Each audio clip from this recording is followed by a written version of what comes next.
ऐसे लगा सकते हैं कि जब तक आप ये वीडियो देखेंगे तब तक मुकेश अंबानी 1,92,00,000 रुपए कमा चुके होंगे। जी हाँ, सिर्फ 10 मिनट में करीब 2 करोड़ रुपए।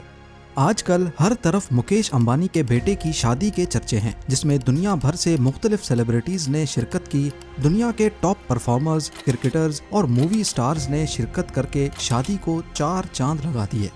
ये तो सब जानते हैं कि ये तमाम स्टार्स फ्री में नहीं बल्कि भारी पैसे लेकर आए हैं। सिर्फ जस्टिन बीबर की ही बात की जाए तो उन्होंने चंद मिनट्स की परफॉर्मेंस के 80 करोड़ इंडियन या 280 करोड़ पाकिस्तानी रुपए लिए हैं। अब यहाँ पर हर एक के जहन में यही सवाल आता है कि मुकेश अंबानी एशिया के सबसे अमीर आदमी तो हैं, लेकिन इन्होंने इतना सारा पैसा कमाया कैसे? 10,370 अरब रुपए। क्या है इनकी कमाई का असल जरिया जो इनको पूरे एशिया का अमीर तरीन इंसान बनाता है? और सबसे बढ़कर, जब एक भाई सोने के पानी से नहा रहा है तो वहीं दूसरे भाई का दिवालिया क्यों निकला हुआ है? आइए देखते हैं मुकेश अंबानी की सक्सेस स्टोरी की कुछ झलकियाँ। ज़ेम टीवी की वीडियोस में एक बार फिर से खुशामदीद। नाजरीन, अगर आप इंडिया में रहते हैं तो चाहते हुए भी कोई ऐसा दिन नहीं गुजार सकते जिसमें आप मुकेश अंबानी को कोई प्रॉफिट ना दें। टेलीकॉम सेक्टर हो, पेट्रोलियम, क्रिकेट या रिटेल सेक्टर, मुकेश अंबानी की रिलायंस इंडस्ट्रीज हर जगह फैली हुई है और आपका दिन में मुकेश अंबानी के किसी न किसी बिजनेस से वास्ता पड़ता ही रहता है। लेकिन इस सब की शुरुआत मुकेश अंबानी ने खुद नहीं बल्कि उनके बाप धीरूभाई अंबानी ने की थी। 1950 में धीरूभाई अंबानी गुजरात से एक अच्छी जॉब के लिए यमन चले गए। उन्होंने 8 सालों तक इंपोर्ट एक्सपोर्ट के एक कारोबार में क्लर्क की नौकरी की और इस कारोबार को करीब से समझने की कोशिश की। 8 सालों के बाद 1958 में वो वापस इंडिया आए और इस बार उनके पास एक बिजनेस आइडिया मौजूद था। उन्होंने ट्रेडिंग बिजनेस स्टार्ट किया जिसे रिलायंस कमर्शियल कॉरपोरेशन का नाम दिया गया। शुरुआत में ये आरसीसी कंपनी सिर्फ स्पाइसेस यानी मसालों की ट्रेडिंग में इन्वॉल्व थी। वो इंडिया से मसाले खरीद कर उनको मिडिल ईस्ट और अफ्रीका में एक्सपोर्ट करते थे। क्योंकि 8 साल तक इंपोर्ट एक्सपोर्ट के काम से वाबस्ता रहने की वजह से धीरूभाई को इस बिजनेस का काफी एक्सपीरियंस था, इसीलिए देखते ही देखते कामयाबी की सीढ़ियां उनके लिए आसान बनती गईं। लेकिन धीरूभाई कुछ और भी करना चाहते थे। उन्होंने सोचा कि इंपोर्ट एक्सपोर्ट तो चल ही रही है, अब क्यों ना मैन्युफैक्चरिंग बिजनेस में कदम रखा जाए। 1966 में उन्होंने रिलायंस टेक्सटाइल्स के नाम से एक नई कंपनी लॉन्च कर दी। उस वक्त कॉटन पर इंडियन सरकार की तरफ से काफी सख्ती थी, जिसकी वजह से पूरी इंडियन टेक्सटाइल इंडस्ट्री में बहरान रचा हुआ था। इसी दौरान धीरूभाई अंबानी ने कॉटन के बजाय सिंथेटिक टेक्सटाइल्स का इस्तेमाल शुरू कर दिया, यानी केमिकल प्रोसेस के जरिए कपड़े बनाए जाने लगे, जिससे न सिर्फ वो सरकार की पॉलिसीज से बच गए बल्कि कपड़े सस्ते होने की वजह से मार्केट में ज्यादा फेमस भी हो रहे थे। धीरे धीरे रिलायंस इंडस्ट्रीज बढ़ती गई, बड़े बड़े इन्वेस्टर्स और आम पब्लिक भी इसमें इन्वेस्ट करने लगी। रिलायंस इंडस्ट्री इतनी कामयाबी हासिल कर चुकी थी कि 1987 में क्रिकेट वर्ल्ड कप का टाइटल स्पॉन्सर भी रिलायंस के पास ही था।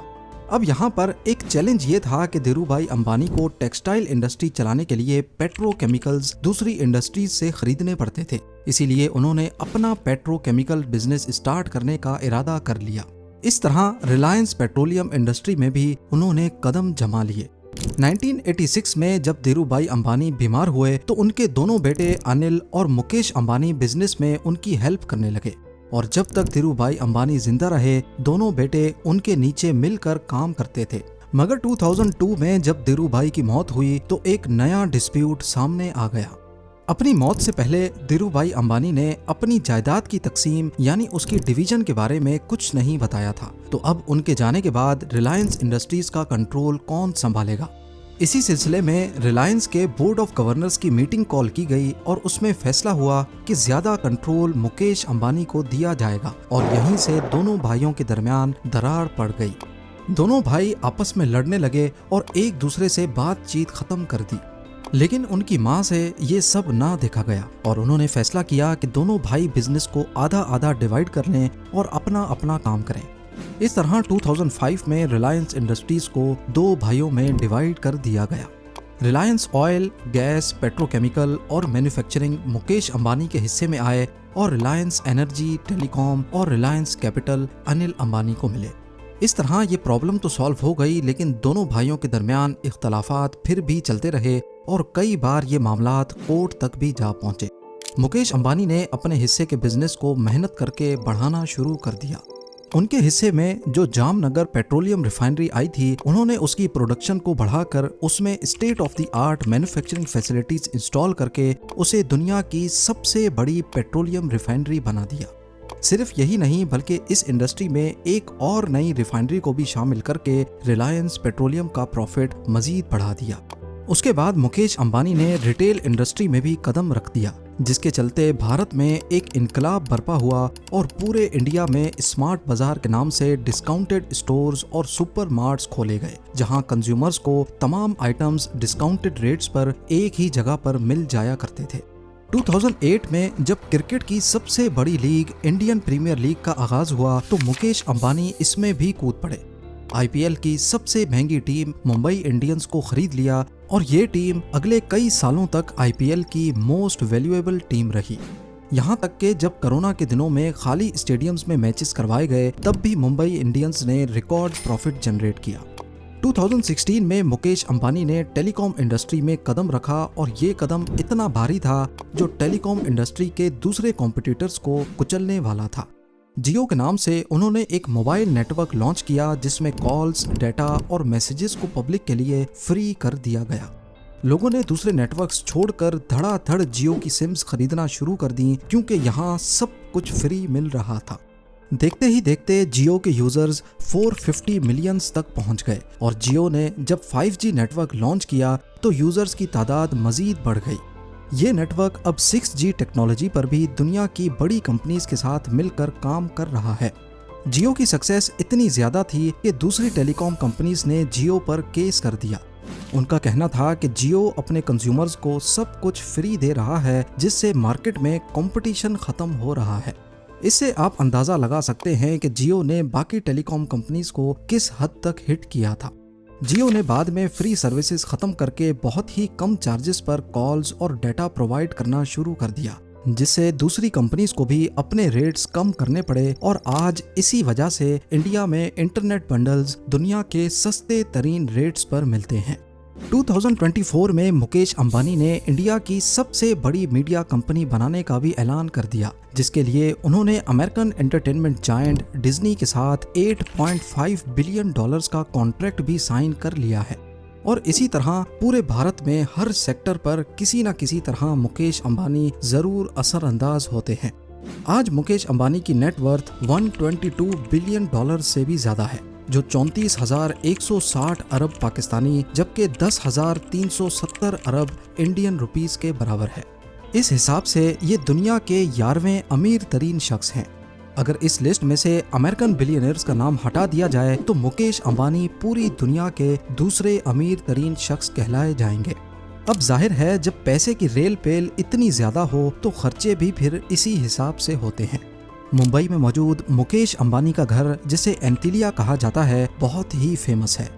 ये एक 27 फ्लोर की बिल्डिंग है जो 37,000 स्क्वायर मीटर्स पर मुश्तमिल है। इसके अंदर मंदिर, सैलून्स, स्पा, थिएटर, जिम्स और हेलीपैड वगैरह सब कुछ मौजूद है। इन सब के साथ साथ ये दुनिया की लग्जरी तरीन गाड़ियों का एक शोरूम भी है। हाल ही में आनंद अंबानी की होने वाली शादी तो आपको याद ही है। एक अंदाजे के मुताबिक मुकेश अंबानी ने अपने बेटे आनंद अंबानी की शादी पर 5,000 करोड़ रुपए खर्च किए हैं और ये सिर्फ एक अंदाजा है। 5,000 करोड़ हो या 10,000 करोड़, हकीकत ये है कि जिसके पास 10,370 अरब रुपए की वर्थ हो, उसमें से 50 या 100 अरब निकालना ऐसे ही है जैसे जंगल में से 2-4 दरख्त काट देना। असल फिगर शायद कभी किसी को मालूम ही नहीं पड़ेगी। एक तरफ मुकेश अंबानी के पास तो पैसे की कोई कमी नहीं, लेकिन दूसरी तरफ इनके छोटे भाई अनिल अंबानी हैं, जिनको वालिद की जायदाद का आधा हिस्सा ही मिला, लेकिन आज उनका दिवालिया निकला हुआ है। एक्सपर्ट्स का मानना है कि अनिल अंबानी ने तेजी से तरक्की पाने वाली स्ट्रेटजी अपनाई, जिसमें मुख्तलिफ सेक्टर्स में वो एक साथ तेजी से आगे बढ़ना चाहते थे। इस स्ट्रेटजी की वजह से उनके खर्चे बढ़ गए, लेकिन जितना खर्चा हुआ उतना प्रॉफिट नहीं आ पाया। दूसरा रीजन ये था कि अनिल अंबानी का ग्रुप इंडस्ट्री के मंजे हुए खिलाड़ियों से टक्कर ले रहा था। मिसाल के तौर पे रिलायंस कम्युनिकेशंस मार्केट में मौजूद एयरटेल, वोडाफोन और जियो से मुकाबला नहीं कर पाई और फाइनली बैंकरप्ट हो गई। तीसरा ये कि अनिल अंबानी की इन्वेस्टमेंट करने की पसंद और उनकी टाइमिंग हमेशा गलत साबित हुई। और सबसे बढ़कर अनिल अंबानी के ग्रुप ने खुद को डाइवर्स नहीं किया, यानी इस ग्रुप की ज्यादा आमदनी हाई रिस्क वाले सेक्टर से जुड़ी थी, जैसा कि इंफ्रास्ट्रक्चर और टेलीकम्युनिकेशंस। जब बिजनेस मुख्तलिफ सेक्टर्स में फैला होता है तो बुराई आने के वक्त उनके पास किसी न किसी सेक्टर का सहारा मौजूद होता है। इन सब मामलात के साथ साथ अनिल अंबानी मुख्तलिफ लीगल मसलों में भी फंसे रहे। रिलायंस कम्युनिकेशंस ने एरिक्सन कंपनी के कुछ पैसे वापस करने थे और ये मामला मुंबई कोर्ट तक आ पहुंचा। कोर्ट ने अनिल अंबानी को 1 महीने के अंदर एरिक्सन के सारे ड्यूज क्लियर करने का ऑर्डर किया, और अगर ऐसा ना किया गया तो 1 महीने के बाद अनिल अंबानी को अरेस्ट किया जाना था। लेकिन ऐन मौके पर बड़े भाई मुकेश अंबानी ने एंट्री की और पैसे अदा करके अनिल अंबानी की बेल करा दी। ऐसे करते करते आज अनिल अंबानी की टोटल नेट वर्थ 0 है, और ये स्टेटमेंट उन्होंने खुद यूके कोर्ट में जमा करवाई जब एक केस के दौरान कोर्ट ने उनको चाइना की 3 बैंक्स को $719 मिलियन वापस करने का ऑर्डर किया। उम्मीद है जेम टीवी की ये वीडियो भी आप लोग भरपूर